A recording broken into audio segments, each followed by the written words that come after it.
hate this. Wasn't that worth it, you guys? I remember hearing it on the radio. There's only a I probably hero edited can something save to an us. AMV. With that, honestly though, I'm gonna drag myself for a minute. Don't you remember when movies had soundtracks inspired by the film instead of the film? And so they just had their Nickelback weird. song at the end of Spider-Man 1. It was a good time. It played over the credits. No, it wasn't. Black Panther kind of brought that back. Kind of did. Oh yeah, that soundtrack was awesome too. Let's see. Today we are going to be talking about my favorite superhero, Spider-Man. He's had a lot of movies. Ouch! Spider bit me. I'm Spider-Man. That was my favorite line from that movie. Ouch. That's a summary of all of the movies we're going to be talking about today. Because nobody wants to do Spider-Man different except Spider-Man Homecoming. Spider-Man films ranked. Yes. Yes, Queen. Alright, we're going to be starting from the bottom. Now we're here. Here we go. We have the same one for the bottom of the barrel. The bottom Spider-Man. The Amazing Spider-Man 2. Oh yeah, both of us think that The Amazing Spider-Man 2 is terrible. Rightfully so. The thing is, when I saw those movies originally, right, I thought that they were better than they were because I was blinded by that it was Spider-Man. But then you go back and rewatch them, and they're just complete nonsense. It doesn't make any sense, and they're just hard to watch. I'm gonna laundry list why I don't like Amazing Spider-Man 2 really quick. Everyone repeats their dialogue twice for no reason. There's a weird friendship story that's like half-assed. Just thrown in so that the Green Goblin could be there. The actors aren't directed very good. Electrode is in it for no reason other than to just have a third storyline for some Electrode? what is his name? Electro? Electro. My bad. I think Electrode is a Pokemon. No, it totally is. Yeah. No, it's 100% is a Pokemon. Okay, I'm gonna laundry list why I don't like Amazing Spider-Man 2 really quick. This is all staying in. Everyone repeats their dialogue. The friendship story is half butt. They kill Gwen Stacy, and you think that it's gonna get better, but then the movie ends. The soundtrack is terrible, and it takes away from it. Everything is like a weird half music video, half film, and it's stupid. The actors aren't directed very well. Like, I'm angry. I hate it. It's the worst. The product placement is atrocious. Like, it's just such a bad film. You're peaking. Terrible. Like, tell me I'm wrong. Riveting. That's an understatement. So my next pick is Amazing Spider-Man 1. This one was less bad, but what? It was also really bad. Yeah, I put Spider-Man 3. Am I gonna get to finish my point? Oh, sorry. I thought you trailed off and ended. Oh, sorry. Keep going. I'll allow it. So the Amazing Spider-Man is really boring. It's not very interesting. Everything interesting about it is over within the first 10 minutes of the movie, and it's also just really basic and average, and it feels like a lot of retreading of the first Spider-Man movie. And so I ain't respecting it. I ain't for it. I'm again it. My next pick is Spider-Man 3. Because I don't really like the story in it that much, and I think it's a little boring. That's it. That's all.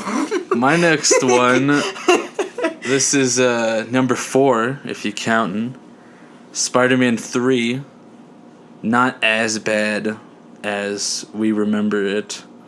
I think that it was weird because you were coming from such a high place with the first 2 Spider-Man movies that the third one just it didn't do everything that everybody would have wanted, I guess, just because the studio interfered a lot, and it felt like Sam Raimi was kind of getting sick of it, so the movie suffers for that. But I feel like there's still a lot of really good stuff in there. I'm gonna defend the strut scene till my dying day. It's supposed to be weird and ridiculous. It's supposed to be like that. I don't care if you don't like it. I like it. It's good. Peter Parker is not a cool guy.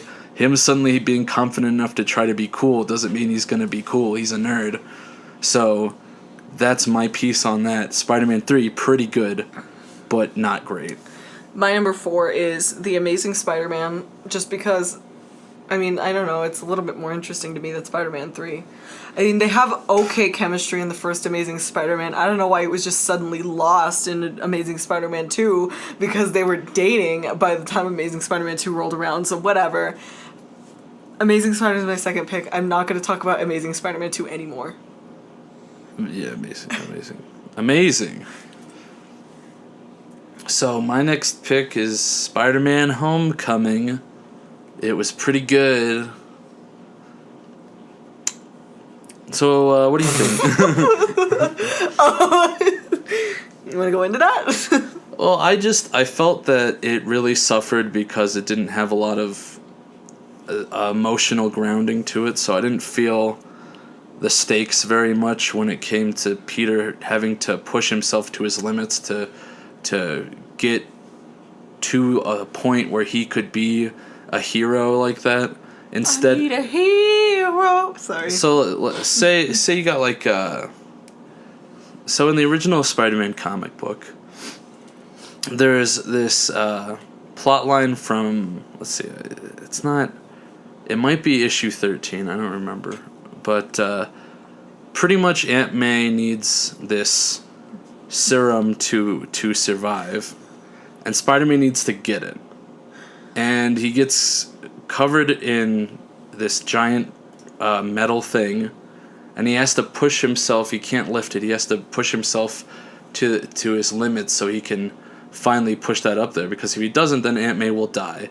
Obviously, it's sort of a cliche by now, but like, you know, when that was first going on, Aunt May hadn't really come into it very much before.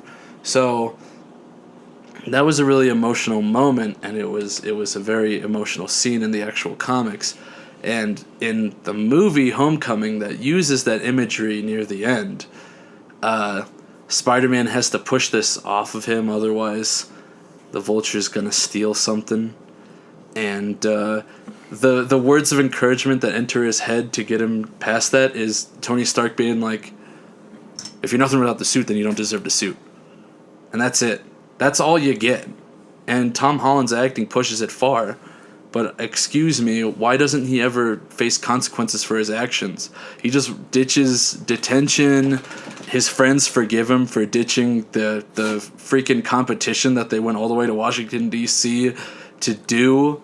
Like, it just feels like he never has to face that stuff like he did in the original movies, where every decision he made to act in a way directly affected his personal life in good and bad ways. But in Homecoming, it just feels a lot lighter and breezier, which makes it fun, but it doesn't make it very engaging for me. My third pick is Amazing Spider-Man 2. Oh, no, sorry. I said I wasn't going to talk about Amazing Spider-Man 2 anymore, and then I just segue into it. You can tell where my mind's at. I'm just blind rage right now. Sorry. So my third pick is Spider-Man 2. Whoa. Well, it's number 2 because... it's number 3 because...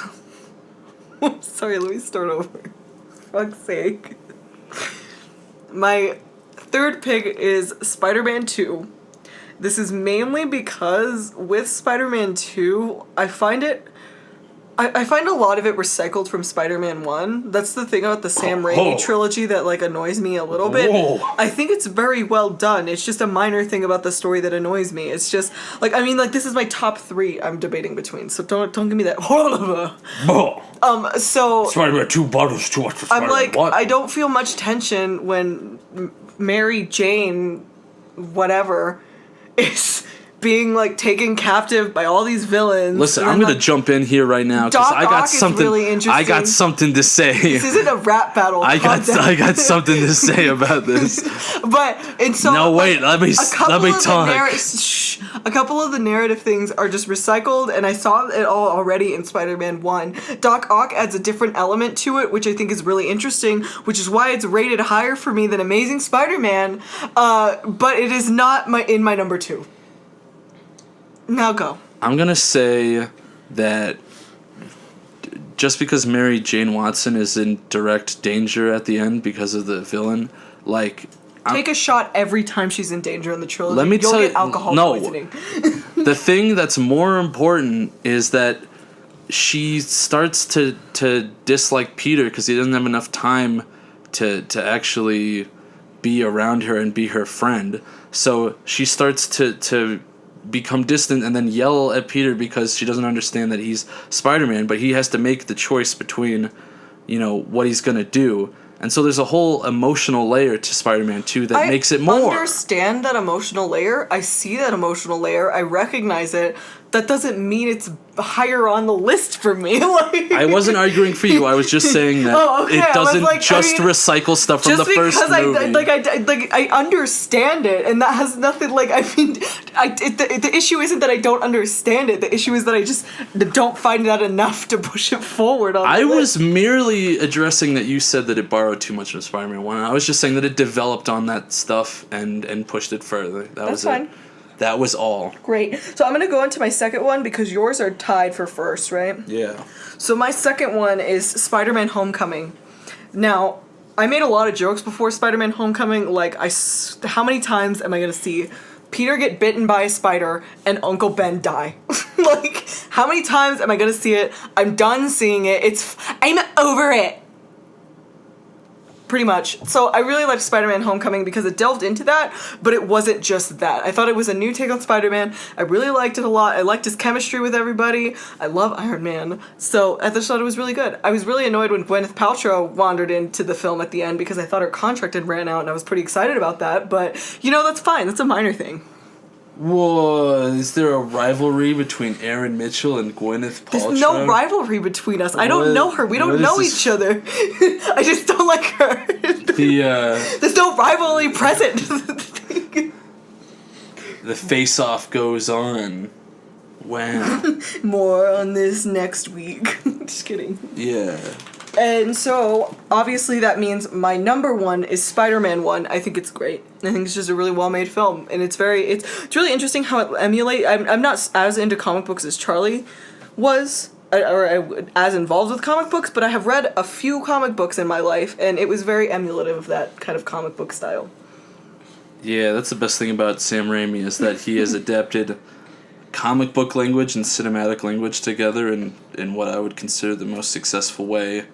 Yet, my number 1 is Spider-Man 2 and Spider-Man 1 tied. Original Sam Raimi's. I've gone back and forth a lot over the years because I recognize that they both have so much greatness separately, but also they sort of feed off each other and make you... It's almost like a loop, where you go back and forth, where they each strengthen each other. So I think that Spider-Man 1 and 2 are just a great volume of storytelling together as a twofer. The production design is still incredible. I think it looks better than most movies that come out today.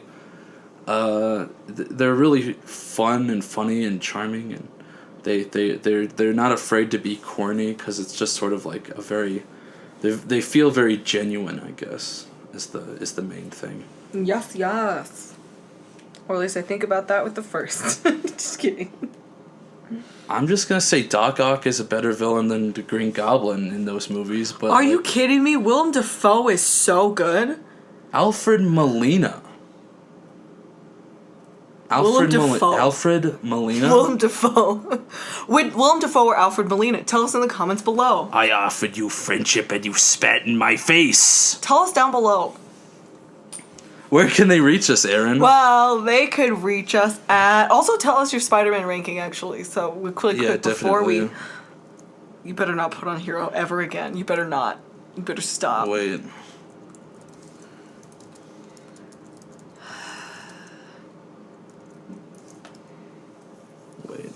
Oh Just stop my- looking at it. Just keep doing the outro. So Charlie, where can they find us?